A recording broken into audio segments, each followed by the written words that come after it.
வித்தியாசமான கதைகளுக்கு மூல காரணமே அந்த பட கதாபாத்திரத்தின் அமைப்புதான். நாயகனின் பாத்திரமோ, நாயகியின் பாத்திரமோ எந்த அளவுக்கு ரசிகர்களை ஈர்க்கிறதோ, அந்த அளவிற்கு படம் ரசிகர்களை சென்றடையும் என்பது நிதர்சனமான உண்மை. அந்த வகையில் பிரபுதேவா தயாரிக்கும் 3 படங்களில் ஒன்றான வினோதன் அறிவிப்பு வெளியாகும் போதே முக்கியத்துவம் பெற்று விடுகிறதா?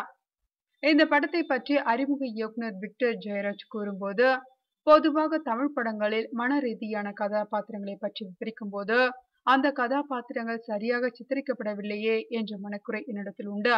அந்த குறையை வினோதன் நிவர்த்தி செய்யும். இந்த படத்தில் நாயகனின் குணாதிசயம் தமிழ் படங்களில் இதுவரை யாரும் பார்த்திராததா? இந்த படத்தில் நாயகனாக அறிமுகமாகிறார் மறைந்த நகைச்சுவை நடிகர் ஐசரி வேலனின் பேரன் வருண் ஆவார்.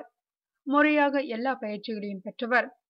எடிட்டர் ஆண்டனி இயக்கத்தில் வெளிவர தயாராக உள்ள நைட் ஷோ படத்தில் ஒரு முக்கிய கதாபாத்திரத்தில் அறிமுகமாகும் வருணுக்கு நடிப்பு பயிற்சி அளிக்கவே அவரை நான் முதலில் சந்தித்தேன். அந்த நேரத்தில் தான் நான் வினோதன் கதையை எழுதி கொண்டிருந்தேன். இவரை சந்தித்ததில் இருந்தே அந்த கதாபாத்திரத்தை பற்றி யோசிக்கும் போது அவரது முகம்தான் எனக்கு வர ஆரம்பித்ததா. இருந்த போதிலும் மற்றவர்களுக்கும் என் கருத்தை ஆமோதிக்கட்டும், முக்கியமாக தயாரிப்பாளர் பிரபுதேவா ஓகே சொன்னால் போதும் என்றிருந்தேன். நைட் ஷோ படத்தின் பிரத்யேக காட்சியை பார்த்த பின்னர் என் கருத்தை அவரது கருத்தும் என்றும் அறிந்தபோது எனக்கு பெரிய நிம்மதி. தயாரிப்பாளர் பிரபுதேவாவும் சூப்பர் என்ற உடனே நான் வில்லில் இருந்து புறப்பட்ட அம்பாக பணிபுரிய ஆரம்பித்தேன். இசையமைப்பாளராக இமான், பாடலாசிரியராக மதன் கார்த்திக் என்று எனக்கு பெரிய பலத்தை சேர்த்திருக்கிறார் தயாரிப்பாளர் பிரபுதேவா. கதாநாயகி தேர்வு நடைபெற்றுக் கொண்டிருக்கிறதா? வினோதன் ஒரு வித்தியாசமான மனநிலை உள்ள மனிதனை பற்றியும் அவனது வினோதமான பழக்கங்களை பற்றிய உண்மை கதையாகும்.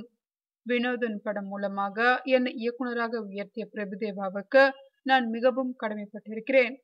இந்த படத்தில் என்னை போன்ற புதிய இயக்குனர்களுக்கு எதிர்காலத்தில் பிரபுதேவா ஸ்டுடியோஸ் என்ற பெரிய நிறுவனங்கள் வாய்ப்பு தர உந்துதலாக இருக்கும் என்பதே என் பொறுப்புணர்ச்சியை அதிகப்படுத்துகிறது என்று கூறியுள்ளார் இயக்குனர்.